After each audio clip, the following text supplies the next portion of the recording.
कहानी के lead raccoon rocket की एंट्री होती है, जो कि अपने इन सभी लोगों को आराम से देख रहा था, मगर अंदर ही अंदर थोड़ा परेशान था। वही हम स्टार लॉर्ड यानी कि पीटर क्विल को भी देख पाते हैं, जो कि इस वक्त नशे में था और गमोरा के जाने के गम को भुला नहीं पाया था, और उसे ठीक कराने के लिए ये सभी उसे उठाकर हॉस्पिटल लेकर जाने लगते हैं। और यही इस मूवी का ब्रांड आता है, guardians of the Galaxy volume 3। Meanwhile कहानी के दो नए कैरेक्टर वैसे है तो पुराने ही, मगर इस बार न्यू पावर्स के साथ में है, जिनमें नंबर 1 पर है क्रैगलिन, जिससे कि योंडू का वॉइस कमांड एरो मिल चुका था। वहीं दूसरी तरफ था कॉस्मोडॉग, जैसे कि हमने गार्डियंस ऑफ द गैलेक्सी के वॉल्यूम 2 के पोस्ट क्रेडिट सीन में देखा था। इन दोनों के ही पास में देखा जाए तो ग्रेविटेशनल फोर्स को अपने अकॉर्डिंग हैंडल करने की पावर थी।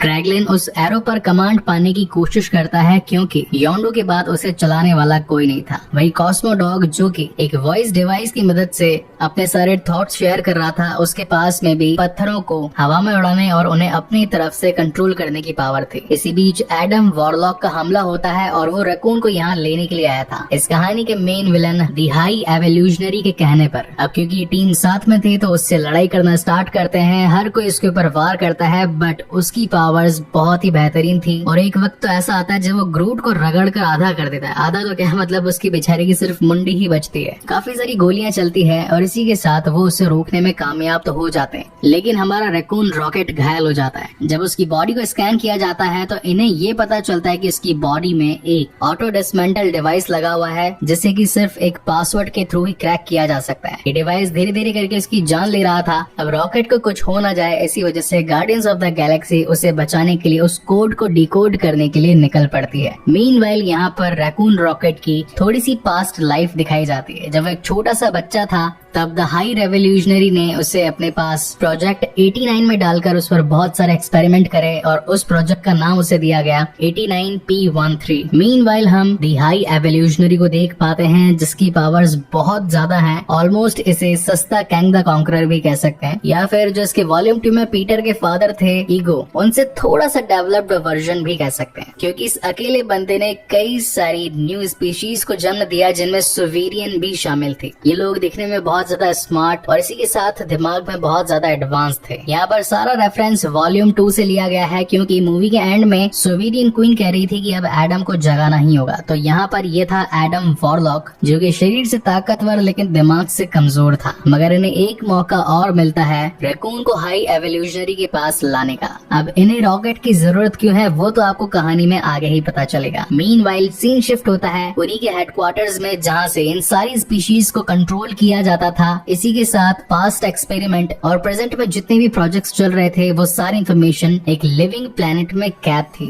तो ये सभी पहुंच जाते हैं उस डेटा को डिकोड करने वाले ऑब्जेक्ट के पास, लेकिन सिक्योरिटी बहुत ज्यादा टाइट थी। इन्हें लेवल 1 का बैरियर, फिर 2 एंड देन 3 को पार करना पड़ता है। बट इतने में ही यहाँ पर रेवेजर्स का हमला हो जाता है। रेवेजर्स वही यानी कि जो स्पेस में चोरियां करते हैं। तो पीटर कहता है कि मैं भी तुम में से एक ही हूँ, तुम्हें तो मेरी मदद करनी चाहिए। अब यहाँ पर हम गमोरा को देख पाते हैं। अब जिन लोगों को ये लग रहा था कि गमोरा कहाँ से आ गई, वो तो एंड गेम में मर चुकी थी। तो यहाँ पर आपको बता दूं कि एंड गेम में जब पेम पार्टिकल्स की मदद से थैनोस, नेबुला और गमोरा पास्ट से प्रेजेंट में आए थे, तो ये वही गमोरा होती है। बेसिकली इन दोनों के बीच में कॉन्फ्लिक्ट हो जाता है। ये लोग इनकी ही शिप को चुराने के लिए आए थे, यानी कि कुछ जो शिप में इम्पोर्टेंट पार्ट्स होते हैं उन्हें भी। लेकिन क्विल समझाता है कि हमारा एक साथी जिसे की मदद की जरूरत है, उसके लिए हमें इनके हेडक्वार्टर्स में एंटर करना है। तो अगर आप हमारी मदद कर देंगे तो मेहरबानी होगी। तो फाइनली ये लोग इन्हें कुछ सूट्स वगैरह भी देते हैं और इनकी मदद के लिए तैयार हो जाते हैं। इसी बीच हमारा रॉकेट रैकून अपनी पास्ट मेमोरीज में पहुंच चुका था, जहाँ पर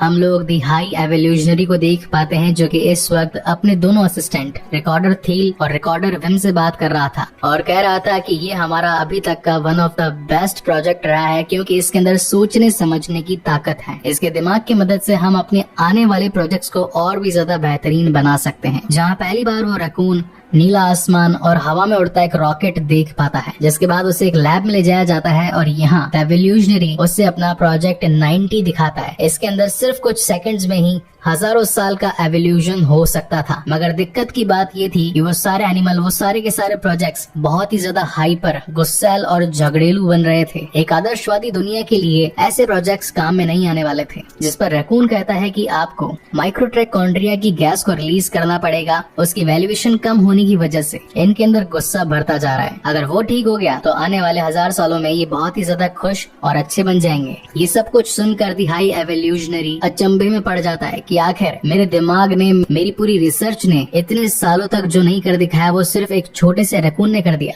वही सीन शिफ्ट होता है प्रेजेंट टाइम में और ये सभी गार्डियंस ऑफ द गैलेक्सी अलग अलग कलर के स्पेस सूट पहनकर उस लिविंग प्लेनेट में घुस जाते हैं। पासवर्ड को डिकोड करने वाला ऑब्जेक्ट इन्हें मिल तो चुका था, लेकिन वहाँ के सभी गार्ड इन पर हमला कर बैठते हैं। यहाँ पर वो एक लड़की के साथ फ्लर्ट करने लगते हैं और अब वो बाहर का रास्ता दिखा देती है। कहानी अगेन पास्ट में जाती है जहाँ पर रैकून अपने बाकी के साथियों से बातचीत कर रहा था, जिनमें थे उसके 3 साथी फ्लोर, टीट्स और लाइला। ये भी प्रोजेक्ट 89 के ही एक्सपेरिमेंट्स थे। रॉकेट इन्हें बताता है कि हमारे द हाई एवोल्यूशनरी यानी कि हमारे जन्मकर्ता अब एक ऐसी नई दुनिया बनाने जा रहे हैं जो कि बिल्कुल आदर्शवादी है। अगर वो बन गई तो हमें फिर कभी इस जेल में रहने को नहीं मिलेगा। हम नीला आसमान देख पाएंगे और खुली जगहों पर घूम पाएंगे। वही सीन शिफ्ट होता है प्रेजेंट में और यहाँ ये लोग जिस ऑब्जेक्ट को चुरा कर लेकर आए थे उस पासवर्ड को डिकोड कर देने वाली फाइल गायब थी। यानी कि वो फाइल इन लोगों के चुराने से ठीक 1 मिनट पहले रिकॉर्डर थिल ने हटा दी थी। और इस वक्त रिकॉर्डर थिल होता है काउंटर अर्थ पर, जहाँ पर द हाई एवोल्यूशनरी भी रहता है। तो ये सभी वहाँ पर जाने का प्लान बनाते हैं, लेकिन गमोरा वहां जाने से मना कर देती है और इन सब पर गुस्सा होती है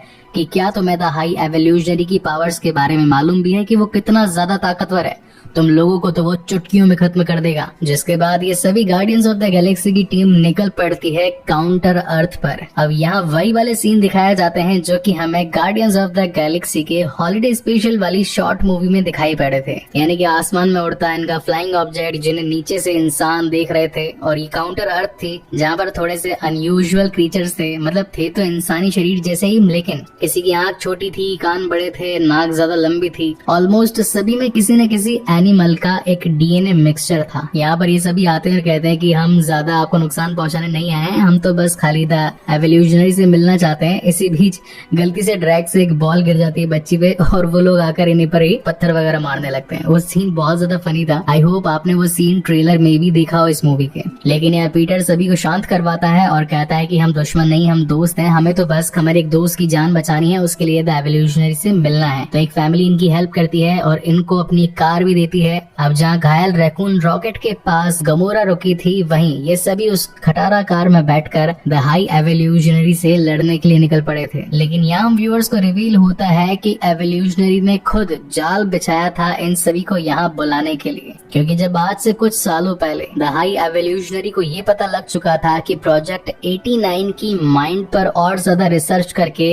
नई बनाई जाने वाली दुनिया के अंदर अगर वो मेंटालिटी फिट कर दी गई तो लोग खुद ब खुद नई सोच रख करके अपने आप को और ज्यादा डेवलप कर पाएंगे। अब क्योंकि 89 वाले प्रोजेक्ट में सिर्फ और सिर्फ P13 ही कामयाब था, तो बाकी के प्रोजेक्ट्स को मार दिया जाने वाला था, जो कि रॉकेट बिल्कुल भी सहन नहीं कर पाया और वो अपने दोस्तों को बचाने के चक्कर में वहाँ से भागने का प्लान तो बनाता है, मगर at the end high evolutionary के थ्रू अपने दोस्तों के खात्मे का एक रीजन बन जाता है। और प्रेजेंट टाइम में जो रॉकेट हमें देखने को मिला है, यानी कि जो बहुत ज्यादा मुंहफट है, कुछ भी किसी को भी कभी भी बोल देता है, तो ये सारे चेंजेस इन सभी रीजंस की वजह से हुए थे कि बचपन में उसने अपने आंखों के सामने अपने दोस्तों को मरता हुआ देखा था। और इसी के साथ हम व्यूअर्स ये भी देख पाते हैं कि जब बचपन में रॉकेट भागा था तो उसने अपने पंजों से हाई एवोल्यूशनरी के फेस पर इतने वार किए कि उसकी पूरी चमड़ी ही फाड़ दी थी। और यही रीजन है कि आज उसे एक नकली फेस मास्क लगाकर घूमना पड़ रहा था। वेल, अब यहाँ तो सिर्फ ग्रूट और पीटर क्विल ही थे। तो एवोल्यूशनरी अपने लोगों को कहता है कि इन्हें खत्म कर देना और नीचे जाकर के अपन रॉकेट को लेकर आते हैं। लेकिन ये उनकी सबसे बड़ी गलती थी, क्योंकि ग्रूट की बॉडी के अंदर इंटरनली काफी सारी गन्स छिपी हुई थी,